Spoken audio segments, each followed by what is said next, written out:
ಸ್ಥಿತಿ ಅಂತ ಹೇಳ್ತೀವಿ. ಗೋಚಾರ ಸ್ಥಿತಿ ಅಂದ್ರೆ ಪ್ಲಾನೆಟರಿ ಕಂಜಕ್ಷನ್ ಅಥವಾ ಪ್ಲಾನೆಟರಿ ಮೂವ್ಮೆಂಟ್, ಇವತ್ತಿನ ದಿನ ಹೇಗಿದೆ ಅದನ್ನು ಗೋಚಾರ ಅಂತ ಹೇಳ್ತೀವಲ್ವಾ.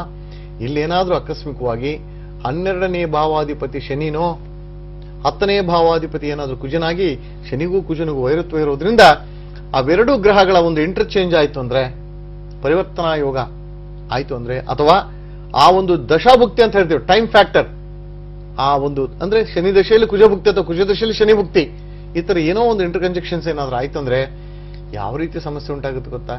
ಸಡನ್ ಲಾಸ್ ಆಫ್ ಬಿಸ್ನೆಸ್ ಒಂದು ಕಂಡೀಷನ್. ಎರಡನೇದು, ನೀವೇನು ಎಕ್ಸ್ಪೋರ್ಟ್ ಮಾಡ್ತಾ ಇರ್ತೀರ material, everything will be fine. ಯಾವಾಗ ಅದು ಶಿಪ್ ಯಾರ್ಡ್ಗೆ ಹೋಗಿ ಮುಟ್ಟುತ್ತೋ ಅಥವಾ ಏರ್ಪೋರ್ಟ್ ಅಲ್ಲಿ ಹೋಗಿ ಮುಟ್ಟುತ್ತೋ, definitely it will be seized by the customs ಇಂದ ಸೀಸ್ ಆಗುತ್ತೆ. It will be rejected, definitely ಇಂಥ ಸ್ಥಿತಿ ಬರುತ್ತೆ. ಇಲ್ವೇ ಕ್ರಿಮಿನಲ್ ಅಪಾದನೆಗಳು ನಮ್ಮ ಮೇಲೆ ಬರ್ಲಿಕ್ಕೆ ಸ್ಟಾರ್ಟ್ ಆಗುತ್ತೆ. ಇಂಥ ಟೈಮಲ್ಲಿ ತುಂಬಾ ಹುಷಾರಾಗಿರ್ಬೇಕು. ಯಾಕೆ ಹುಷಾರಾಗಿರ್ಬೇಕಂದ್ರೆ, ನಾನು ಹೇಳಿದ್ನಲ್ಲ, ಇವೆರಡು ಕಂಜಕ್ಷನ್ಸ್ಗಳು ಏನಾದ್ರು ಅಥವಾ ಇವೆರಡರದು ದಶಾಭುಕ್ತಿ ಟೈಮ್ ಫ್ಯಾಕ್ಟರ್ಸ್ ಏನಾದ್ರು ಚೇಂಜ್ ಆಯ್ತು ಅಂದ್ರೆ ಡೆಫಿನೆಟ್ಲಿ ಬಿಸ್ನೆಸ್ ಲಾಸ್ ಆಗುತ್ತೆ. ಅದನ್ನು ನಾವು ಮುಂಚಿತವಾಗಿ ತಿಳ್ಕೋಬೇಕು. ಯಾವಾಗ ತಿಳ್ಕೋಬೇಕು?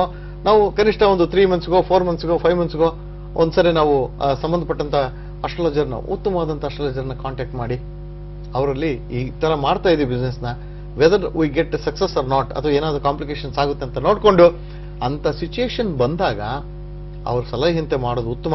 ನಾನು ಕೊಡುವಂತ ಸಲಹೆ ಹೀಗಿದೆ. ಆ ಸಂದರ್ಭದಲ್ಲಿ ರುದ್ರನಿಗೆ ಸಂಬಂಧಪಟ್ಟಂತ ವಿಶಿಷ್ಟವಾದಂತ ರುದ್ರ ಪಾರಾಯಣ ಅಥವಾ ರುದ್ರಹೋಮ, ಶತರುದ್ರ ಹೋಮ ಬೇಡ, ಬರೀ ರುದ್ರಹೋಮ ಸಾಕು. ಏನು ರುದ್ರ ಪಾರಾಯಣ ಮತ್ತು ರುದ್ರಹೋಮ ಇವೆರಡನ್ನು ಬಹಳ ವಿಶೇಷವಾಗಿ ಮಾಡಬೇಕು. ತದನಂತರ ರಾಹುವಿಗೆ ಸಂಬಂಧಪಟ್ಟಂತ ಪರಿಹಾರವನ್ನು ಈಗ ತಾನೇ ಹೇಳಿದೆ ನಾನು. ಏನು? ಸರ್ಪ ಸೂಕ್ತ ಹೋಮ ಅಥವಾ ಸರ್ಪ ಸೂಕ್ತ ಪಾರಾಯಣ ಅಂತ. ಇದು ಮಾಡೋದ್ರಿಂದ definitely you will out of that particular ಕಾನೂನಿಂದ, ಕ್ರಿಯೆಯಿಂದ ಹೊರಗಡೆ ಬಿದ್ದುಬಿಡುತ್ತೆ. ನಮಗೆ ನಿಮ್ಮ ಲೈಫಲ್ಲಿ ನೀವು ಮಾಡುವಂತ ಬಿಸ್ನೆಸ್ ಅಲ್ಲಿ ಸಕ್ಸಸ್ ರೇಟ್ ಹೆಚ್ಚುತ್ತಾ ಹೋಗುತ್ತೆ. ಇದನ್ನು ಮಾಡ್ಕೊಳ್ಳಿ, ಒಳ್ಳೇದಾಗುತ್ತೆ. ಓಕೆ ಗುರುಜಿ, ಇನ್ನು ಯಾವ ಸಮಯದಲ್ಲಿ ವಿದೇಶ ಪ್ರಯಾಣ ಮಾಡಿದ್ರೆ ಒಳ್ಳೇದಾಗುತ್ತೆ ಈ ಬಗ್ಗೆ ತಿಳಿಸ್ಕೊಡಿ. ಇದು ವಿದೇಶ ಪ್ರಯಾಣಕ್ಕೆ ಯಾವ ಟೈಮ್ ಒಳ್ಳೇದು ಅಂತ ಕೇಳಿದಾಗ ಒಂದು ಪರ್ಟಿಕ್ಯುಲರ್ ಝೋನ್ ಇರುತ್ತೆ. ಪರ್ಟಿಕ್ಯುಲರ್ ಝೋನ್ ಅಂದ್ರೆ ನಾನು ವಿದೇಶಕ್ಕೆ ಹೋಗ್ಬೇಕಂತ ಡಿಸೈಡ್ ಮಾಡಿದ್ರೆ, ಬಟ್ ಯಾವ ಟೈಮಲ್ಲಿ ಹೋದ್ರೆ ನಾನು ಈಗ ಸೆಟ್ಲ್ಮೆಂಟ್ ಹೆಂಗಂದ್ರೆ ಅಲ್ಲೇ ಹೋಗಿ ಸೆಟ್ಲ್ ಆಗುವಂತ ಜನನೂ ಇರ್ತಾರೆ. ಅಲ್ಲೇ ಹೋಗಿ ಸೆಟ್ಲ್ ಆಗ್ಲಿಕ್ಕೆ ಅವರು ಜಾತಕದಲ್ಲಿ ಒಂದು ವಿಶಿಷ್ಟ ಇರ್ಬೇಕೇನು? ಕರ್ಮ ಅಂತ ಹೇಳ್ತೀವಿ. ಕರ್ಮ ಅಂದ್ರೆ 9th ಹೌಸ್, ಪೂರ್ವ ಕರ್ಮಗಳು. ಏನ್ ಪೂರ್ವ ಕರ್ಮ ಅರ್ಥ ಏನಂದ್ರೆ, ಆಕಸ್ಮಿಕವಾಗಿ ಹಿಂದಿನ ಜನ್ಮದಲ್ಲಿ ಯಾವುದೋ ಕಂಟ್ರೀಸ್ ನಲ್ಲಿ ಹುಟ್ಟಿ ಕಾಲಾಂತರದಲ್ಲಿ ದುರ್ಮರಣ ಏನೋ ಮರಣ ಆಗಿ ಆ ಭೂಮಿಯ ಋಣ ತೀರ್ಸ್ಲಿಕ್ಕಾಗ್ದೇನೆ ಬೇರೆ ಭೂಮಿಯಲ್ಲಿ ಬೇರೆ ಒಂದು, doesn't mean that it's only in India, ಯಾವುದೇ ಕಂಟ್ರಿಯಿಂದ ಯಾವುದೇ ಕಂಟ್ರಿ ಆಗಿರ್ಬೋದು, ಅವ್ರು ಕನಿಷ್ಠ ಪಕ್ಷ ತಾನು ಹುಟ್ಟಿದ ಭೂಮಿಯ ಋಣವನ್ನು ತೀರ್ಸ್ಲಿಕ್ಕೆ ಹೋಗ್ಲೇಬೇಕಾದಂತ ಪರಿಸ್ಥಿತಿ ಬರುತ್ತೆ. ಇದು ಏನಿದು ಅಂದ್ರೆ ಹಿಂದಿನ ಜನ್ಮದ ಕರ್ಮಗಳನ್ನ ಹೊತ್ತು ತರುವಂತಹದ್ದು ರಾಹು ಗ್ರಹ ಮಾತ್ರನೇ, ರಾಹು ಪ್ಲಾನೆಟ್. ರಾಹು ಪ್ಲಾನೆಟ್ ಏನು ತೋರಿಸುತ್ತೆ ಅಂದ್ರೆ, ನಾನು ನೋಡಿ ಪಿತಾಮಹ ಮಾತಾಮಹ ಅಂತ ಹೇಳ್ತೀವಿ ಕೇತು ರಾಹುಗೆ. ಕಾರಣ ಏನು? ಹಿಂದಿನ ಜನ್ಮದ ಕರ್ಮಗಳನ್ನ ತೋರಿಸುವಂತ ಕ್ರಿಯೆಗಳವು. ಇಲ್ಲಿ ನಮ್ಮ ಹಿಂದಿನ ಜನ್ಮದ ಕರ್ಮದ ಫಲವಾಗಿ ನಾವು ಹೋಗಿ ಅಬ್ರಾಡ್ಗೆ ಹೋಗ್ಬೇಕಲ್ಲ, ಅಂತ ಸಿಚುಯೇಷನ್ ಕ್ರಿಯೇಟ್ ಆಗಿದೆ. ಯಾರಿಂದ ಅಂದ್ರೆ ರಾಹು ಗ್ರಹದಿಂದ ಮಾತ್ರನೇ. ಅವಾಗ ಏನ್ ಮಾಡ್ಬೇಕು? ಹೋಗ್ಲೇಬೇಕಾದಂತ ಪರಿಸ್ಥಿತಿ ಬಂದೆ. ಅಂತ ಸಂದರ್ಭದಲ್ಲಿ ನಾನು ಹೋಗ್ಬೇಕಂದಾಗ ಸಾಧ್ಯವಾದಷ್ಟು ರಾಹು ದಶಾಭುಕ್ತಿ ಅಂದ್ರೆ ಯಾವುದೋ ದಿಶೆಯಲ್ಲಿ ರಾಹುವಿನ ಭುಕ್ತಿ ಪ್ರಾರಂಭ ಆಗುತ್ತೆ ನೋಡಿ, ಆ ಟೈಮಲ್ಲಿ ನೀವು ಏನು ಅಬ್ರಾಡ್ಗೆ ಹೋಗ್ಲಿಕ್ಕೆ ಸಾಧ್ಯತೆ ಇದೆ. ಇನ್ನು ಅಲ್ಲಿ ಹೋಗ್ಲಿಕ್ಕೆ ನಾವು ಮಾಡಬೇಕಾದಂತ ಕ್ರಿಯೆಗಳು ಏನಾದ್ರೂ ಇದಾವ ಅಂತ ಹೇಳಿದಾಗ ಸರ್ಪಸೂಕ್ತ ಬಹಳ ವಿಶಿಷ್ಟವಾದಂತಹ ಹೋಮ ಮತ್ತು ಪಾರಾಯಣ. ಇಲ್ಲ ಅಂತಂದ್ರೆ ರಾಹು ಸ್ತುತಿ ಜೊತೆ ಸ್ಕಂದ ಸ್ತುತಿ ಪಾರಾಯಣ ಅಂತಂದೇಳಿ ಸುಬ್ರಹ್ಮಣ್ಯನಿಗೆ ಸಂಬಂಧಪಟ್ಟಂತ ಸ್ತೋತ್ರ ಪಾರಾಯಣಗಳನ್ನ ಮಾಡಿಸಿ ಒಳ್ಳೆದಾಗುತ್ತೆ. ತದನಂತರ 12ನೇ ಭಾವಾಧಿಪತಿ ಅಂತ ಹೇಳ್ತೀವಿ. ನಮ್ಮ ಜಾತಕದಲ್ಲಿ 12ನೇ ಮನೆ ಇದೆ ಅಲ್ವಾ, ಆ 12ನೇ ಭಾವಕ್ಕೆ ಸಂಬಂಧಪಟ್ಟಂತೆ ಯಾವ ಗ್ರಹ ಇದೆನೋ ಆ ಗ್ರಹಕ್ಕೆ ಸಂಬಂಧಪಟ್ಟಂತ ಪೂಜೆ ಪುನಸ್ಕಾರ ಹೋಮ ಹವನಾದಿಗಳನ್ನು ಮಾಡಿಸೋದ್ರಿಂದ ಡೆಫಿನೆಟ್ಲಿ ನೀವು ಅನ್ಕೊಂಡಂತ ವಿಶಿಷ್ಟವಾದಂತ ಕಾರ್ಯಗಳು ನೆರವೇರ್ತವೆ. ಒಳ್ಳೆ ನಿಮ್ಮ ಮುಂದಿನ ಜೀವನ ತುಂಬಾ ಸುಖವಾಗಿರುತ್ತೆ. ಗುರುಜಿ, ಇನ್ನು ಒಂದು ಕುಟುಂಬದಲ್ಲಿ ಎಲ್ಲ ಸದಸ್ಯರು ಹೋಗ್ಬೇಕಾಗಿರುತ್ತೆ ಏನೋ ಅನಿವಾರ್ಯ ಕಾರಣಗಳಿಂದ, ಅಥವಾ ಅಲ್ಲೇ ಹೋಗಿ ಸೆಟ್ಲ್ ಆಗ್ಬೇಕು ಅಂತಿರ್ತಾರೆ. ಹಾಗಾಗಿ ಇಡೀ ಕುಟುಂಬ ಹೊರಟಂತ ಸಂದರ್ಭದಲ್ಲಿ ಕೆಲವೊಬ್ರು ಜಾತಕದಲ್ಲಿ ಆ ಯೋಗ ಇರ್ಬೋದು, ಕೆಲವೊಬ್ರು ಜಾತಕದಲ್ಲಿ ಇರೋದಿಲ್ಲ. ಅಂತ ಸಂದರ್ಭದಲ್ಲಿ ಏನ್ ಮಾಡ್ಬೇಕಾಗುತ್ತೆ? That's good idea. ಈಗ wife and husband are in abroad, ಅವ್ರ ಮಕ್ಕಳು ಕೂಡ ಆಕಸ್ಮಿಕವಾಗಿ ಅಲ್ಲೇ ಜನನವಾಗಿದ್ರೆ ಅವ್ರು ಅಲ್ಲಿರ್ತಾರೆ. ಇಲ್ಲ ಭಾರತದಲ್ಲಿ ಹುಟ್ಟಿದ ಮಕ್ಕಳು ಸ್ಟಡೀಸ್ ನ ಇಲ್ಲಿ ಮಾಡ್ತಾ ಇದಾರೆ, ಅಥವಾ ಮಕ್ಕಳಲ್ಲಿ ಸ್ಟಡಿ ಮಾಡ್ತಾರೆ, ತಂದೆ ತಾಯಿ ಇಲ್ಲಿದ್ದಾರೆ, ಇಲ್ಲಿಂದ ಅಲ್ಲಿಗೆ ಹೋಗ್ಬೇಕು, ಅಲ್ಲಿಂದ ಇಲ್ಲಿಗೆ ಬರ್ಬೇಕು, ಈ ಒಂದು ಸಮಸ್ಯೆಗಳು ಇರ್ತವಲ್ಲ. 100ಕ್ಕೆ 80% ಈ ಒಂದು ಯೋಗ ಯಾರಿಗೂ ಇರೋದಿಲ್ಲ. ಹ್ಮ್ ತುಂಬಾ ನೂರಕ್ಕೆ ಕೇವಲ ನಂತರ ಒಂದು 20% ಮಾತ್ರ ಇರುತ್ತೆ. ಏನು, ಮಗ ಹೋಗಿ ಅಲ್ಲಿ ಸೆಟ್ಲ್ ಆಗಿದ್ದಾನೆ, ಇನ್ನು ತಂದೆ ತಾಯಿ ಹೋಗಿ ಅಲ್ಲಿ ಸೆಟ್ಲ್ ಆಗ್ಬೇಕಷ್ಟೇ. ಇಂಥ ಯೋಗ ಕೇವಲ 20% ಮಾತ್ರ ಇರುತ್ತೆ.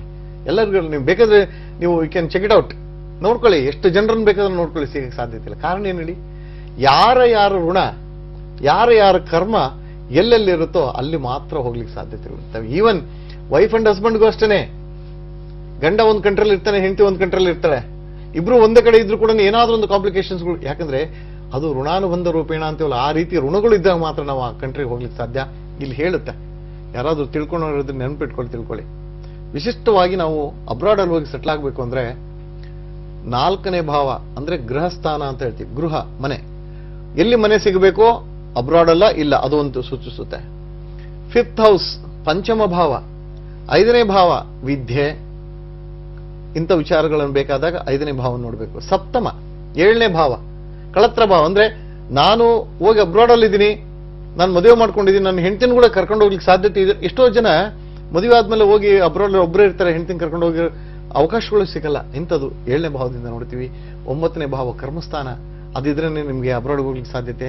ಇನ್ನು 12ನೇ ಭಾವ ಮೋಕ್ಷಸ್ಥಾನ ಅಥವಾ ಹೌಸ್ ಆಫ್ ಅಬ್ರಾಡ್ ಅಂತ ಹೇಳ್ತೀವಿ. ಇವೆಲ್ಲದರಲ್ಲಿ 5 ಭಾವಗಳಲ್ಲಿ ಕನಿಷ್ಠ ಪಕ್ಷ 3 ಭಾವಗಳ ಭಾವಾಧಿಪತಿಗಳು ಫ್ರೆಂಡ್ಲಿ ಆಗಿದ್ರೆ ಮಾತ್ರ ನೀವು ಅಬ್ರಾಡ್ ಅಲ್ಲಿ ಹೋಗಿ ಸೆಟ್ಲ್ ಆಗ್ಲಿಕ್ಕೆ ಸಾಧ್ಯತೆ ಇದೆ. ಇನ್ನೊಂದು ವಿಶಿಷ್ಟ ಹೇಳ್ಬೇಕು ಅಂದ್ರೆ ಇಲ್ಲಿ ಎಜುಕೇಶನ್ ಬಗ್ಗೆ ನಾವು ಮಾತಾಡ್ತಾ ಇರ್ತೀವಿ. ಎಜುಕೇಶನ್, ನಾನೀಗ ಎಜುಕೇಶನ್ಗೆ ಬೇರೆ ಕಡೆ ಹೋಗ್ಬೇಕು, ನಾನು ಹೋಗ್ಬೇಕಾದ್ರೆ ನನ್ನ ಜಾತಕದಲ್ಲಿ ಯಾರೋ ಒಬ್ರು ಕೇಳಿದ್ರು ಪ್ರಶ್ನೆನ, ಇದನ್ನೇ ಇಲ್ವ ಅಂದಾಗ ಅಲ್ಲಿ ನೋಡ್ಬೇಕು. ನಾವು ಈ ಒಂದು ಅಬ್ರಾಡ್ಗೆ ಹೋಗುವಂತ ಜಾತಕಗಳಲ್ಲಿ ವಿಶಿಷ್ಟವಾಗಿ ನಾವು ನೋಡ್ಕೊಳ್ಳೋದೇನೆಂದ್ರೆ 3 ಭಾವ. ಒಂದು ಪಂಚಮ, 5ನೇ ಭಾವ primary education, 9th house higher education.